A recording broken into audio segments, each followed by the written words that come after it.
Welcome back to the Crochet Credits. That's my friends at yarnspirations.com. I'm your host Mikey. Today is using Bernat Blanket, and you can use any size yarn that you want as long as the hook complements the yarn.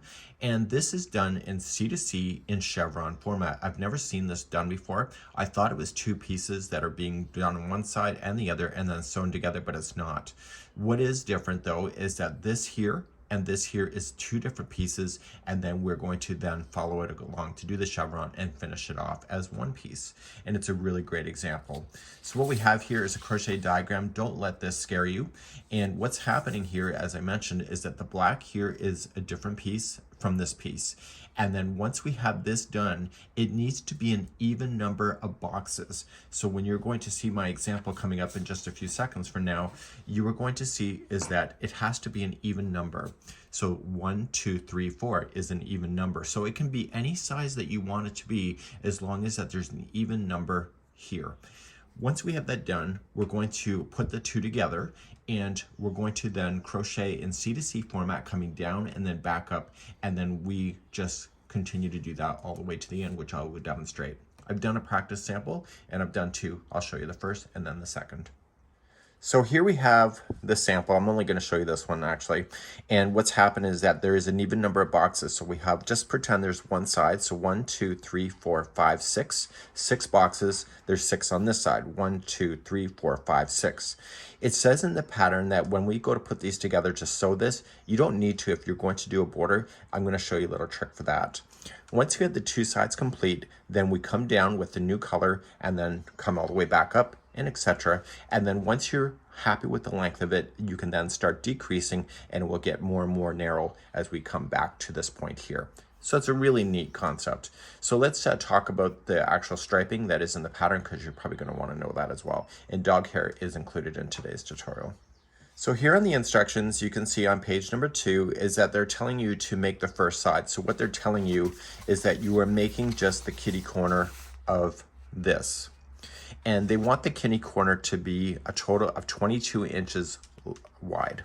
Okay, so once you get your 22 inches, you need to end on the wrong side, and that will give you an even number of boxes when you're going across. Once you do the first one and you determine that it's enough, and if you want to do it wider, you can. It will change your yarn quantities, but be mindful of that. Once you do the first one, you can count the number of boxes and then do a second one and then match the same amount of boxes for this. And then that's where I'm going to pick you up. In the tutorial, in the video description, as well as the pinned comments, I'm going to leave you a link for basic corner to corner if you don't know how to do it.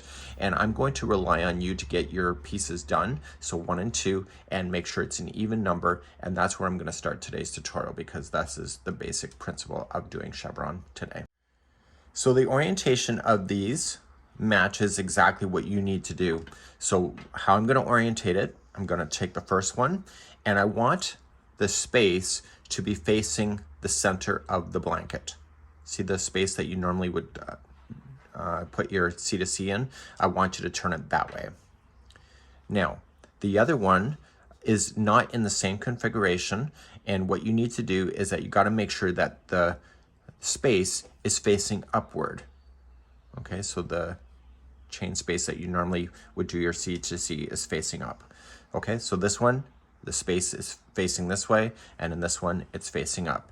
If you would like to put a stitch marker and put them together here at the beginning, what you can just do is just use a spare piece of yarn. And if you're going to do a border around this, you probably don't need to sew it together like it's suggesting, but what you can do is just put a stitch marker at the base of the one and the base of the other, and that will keep your orientation perfect. So maybe that's what you would like to do. And honestly, you can't crochet this if it's in the wrong orientation anyway. So you'll probably be able to self-correct anyway. So just tie this into a little bow tie, and that'll hold it together for you. Okay.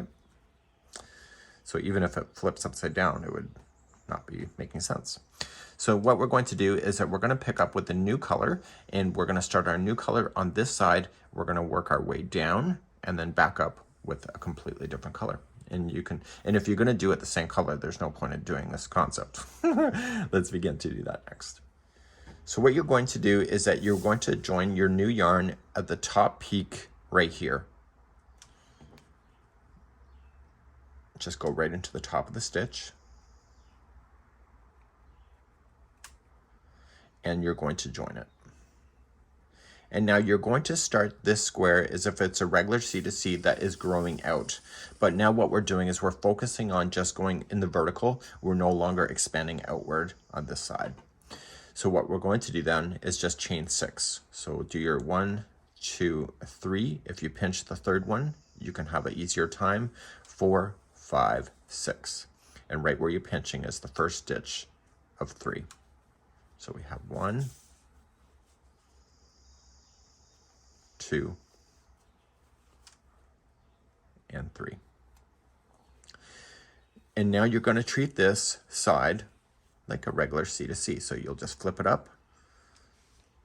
You'll come into your space, a slip stitch, and you're going to work across until you get down to the joining point. So you're going to chain 3 and put 3 double crochet in. Now, it depends on the size and how long it will take you to get there, but it's the same principle going all the way down to the center, no matter what size you decided to do today.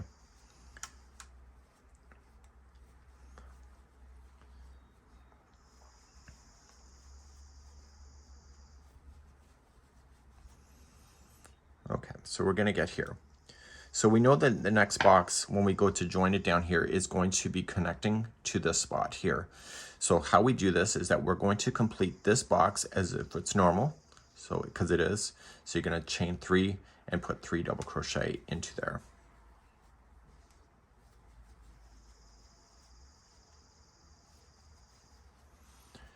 Okay, you are still going to go into the chain 3 space of the same one. But this time, what we need to do is that we need to slip stitch to the next chain 3 space before you begin this side. So you're going to slip stitch. You were going to chain 3. And you need to go into this chain 3 space of this existing one and slip stitch. And this will hold the 2 sides together. And you're going to do that every time you get there. So then you start and you put your 3 double crochet into this space right here. So this chain 3 acted like the first one. The only difference is that we slip stitched it to the other side in order to hold it together. Okay, and then you slip stitched to the next one, and then you continue to do this C2C as you normally would. Now you're gonna say to yourself, well, that looks weird here. That's because it's not pushed properly. Okay, so don't worry about that so much. It'll go to where it needs to go. So we're going to head up this side, and you're going to continue to go back and forth in these rows exactly what I just showed you at the bottom part of the chevron. So you'll notice in the instructions that the colors are different widths. Sometimes they're 6 inches, sometimes they're 10 inches, and you can refer to the pattern that is linked in the video description if you want that. Or you can just do your own path and figure it out on your own, as far as like the thickness of each one of these stripes. When you get to the end, treat it like I was showing you in the other video. So just anchor it to the end, and then you can just start a new row. So the new row, we're going to build it up one more time. We're going to come on down, and then we're going to come back to this side. So let's turn our work and begin a new row. So to do that, you're going to chain 6. So pinch after the third, and then you know where to go. And then you're going to C2C. Now that you've joined it already, you don't have to worry about that anymore. It's always going to be together as a one piece. So you can go as tall as you need to go, because this is a rectangular shape blanket. If you want to make it square, I guess you could have done that. But you know, I'll leave it to your creativity on how you're going to execute that if you would like to do that. So all I'm doing is that I'm paying attention to where the 2 pieces are coming together, or before it goes up the other side.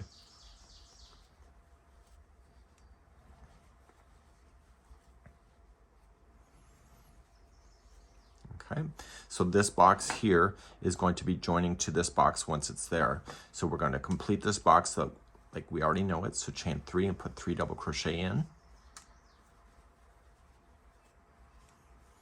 We are still going to slip stitch this in, and we're going to slip stitch it to the chain 3 space. It's hard to see, but it's there.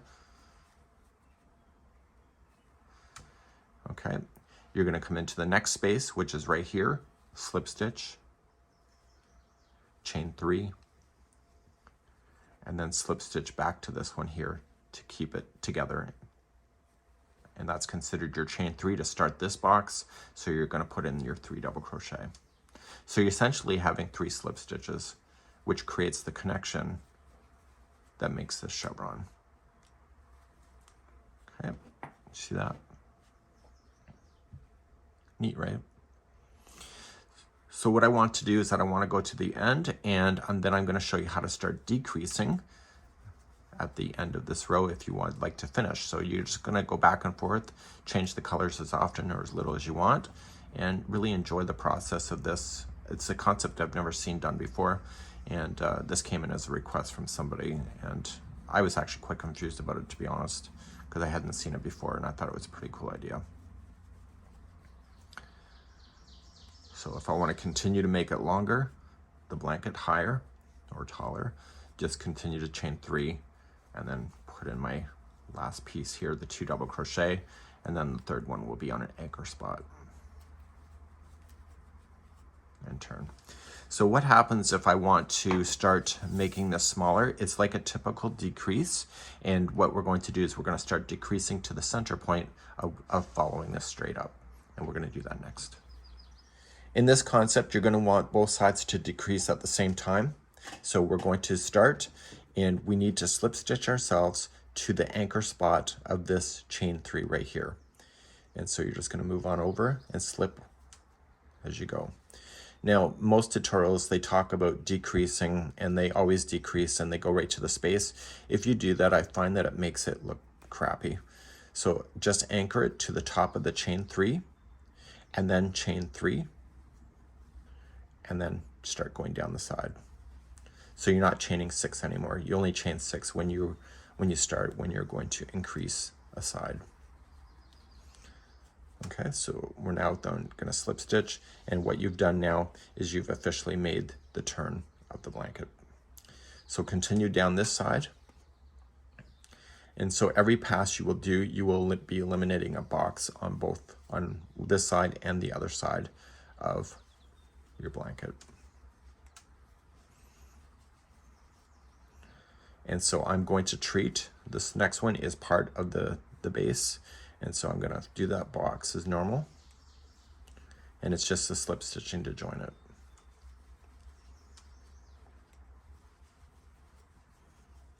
Okay, so we're going to slip to the space right here. You're going to slip to the next space on the other side. You're going to chain 3 and then slip to this space right here. And now all you have to do, start this side, is put 3 double crochet in and then go up the other side.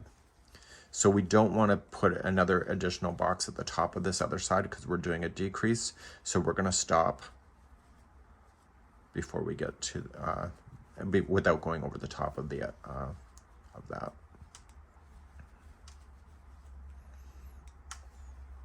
Okay, so this will be my last box. So I chain 3, 3 double crochet, and I don't want to go into a space like I normally would have because I'm decreasing and I'm finishing up. So I want to just go into a piece of the chain work itself, not to a space, and that'll keep it nicely anchored to have a really good edge. So when you turn your work and you want to start again, you are just going to slip stitch yourself across the tops and into the top of the chain 3. So don't go into a space, just go right into the chain work of that chain 3 to anchor.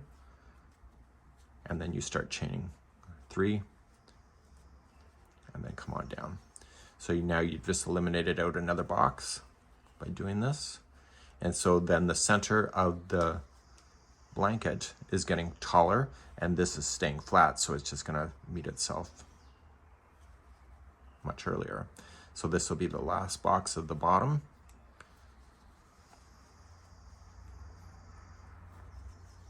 I think this is a fantastic concept. I can't believe I never thought of it myself. So coming here, we want to come to the space, slip stitch, come to the next space, slip stitch, chain 3, and then come to the space, slip stitch, and then start this side with 3 double crochet.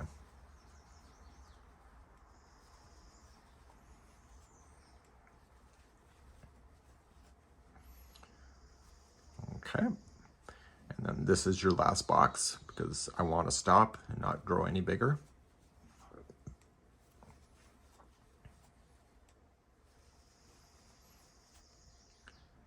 And then just anchor it to the top of the chain 3.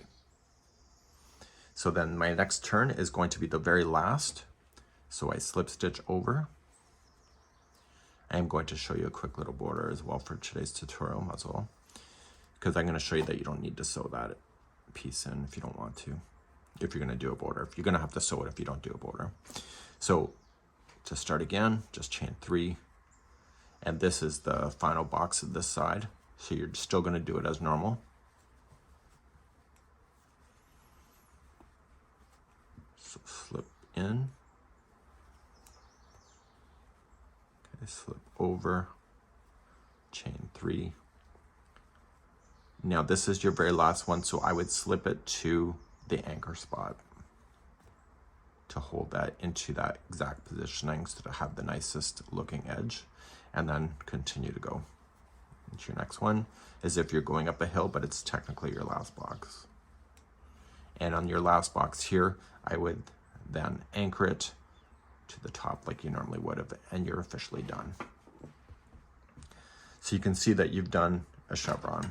So what I'm going to do is I'm going to show you a quick little border that is really quite easy to do.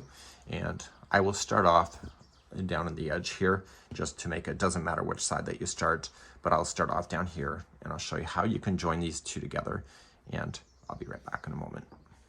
A great little border that you can do, I'm just going to use a different yarn, and I'm just going to go into an edge. It doesn't matter which edge that you decide to go into because you have to go all the way around anyway. And you're just going to go into an edge, chain and attach, chain 1 and single crochet. Noticing that I'm not going into a space, I'm going right into an actual chain work. You're going to chain 3 and then you can single crochet back in. Okay. So now to jump to this space right here, you see how the boxes are kind of separate when you pull them apart. Just chain 3 before you get there. And then just single crochet around there. And then chain 3. Daniel's working out in the shop today. Okay, so you just chain 3 and you go between the spots. Now the secret is that I'm going to pull this out that was holding it together. I'm lazy this way. If I can find other ways without having to pull up a damn sewing needle, I'm happy. So if you don't put them together, you're going to have this gap. So what I want to do is that I want to chain 3, and I want to go into this one here, and also to this one here, and I'm just going to single crochet, and that's holding the bottom pieces together, and then chain 3, and then continue to jump to the spaces. So 1, 2, 3, and keep on going. So when you get to a corner, the corners are always going to be the same. In my case, it's going to be right into the corner piece itself. It'll be a single crochet, chain 3, and single crochet in. And you can go all the way around this way. So this is the only one you have to really kind of worry about. The rest of the spaces will all work out, and I'll see you at the end of the round in just a moment. When you get back around, you've chained 3, you're gonna go right into the beginning single crochet. And I would slip stitch to the next chain 3 space. And I would do the following if it were me. So chain 3 and put a double crochet into that same corner space. Chain only 2 and then put 2 double crochets back into that space. So your corners will be 2 double crochet, chain 2, 2 double crochet. Now these are chain 3 spaces. Don't worry about the single crochet, and just place in 3 single crochet in each one of those spaces. It'll work out for it sitting flat. Okay, so just keep going to your spaces. And so when you hit the corners, that'll be 2 double crochet, chain 2, 2 double crochet, and you will have a great little border if you would like to do that. You should know that the sample does not have a border that was used for the base of this in the original pattern that I showed you, but it's a great concept just in case you would like to do this and apply something like this on your own. That's it for today, and we hope that you enjoyed today's tutorial. You can let me know in the comments below. Bye-bye.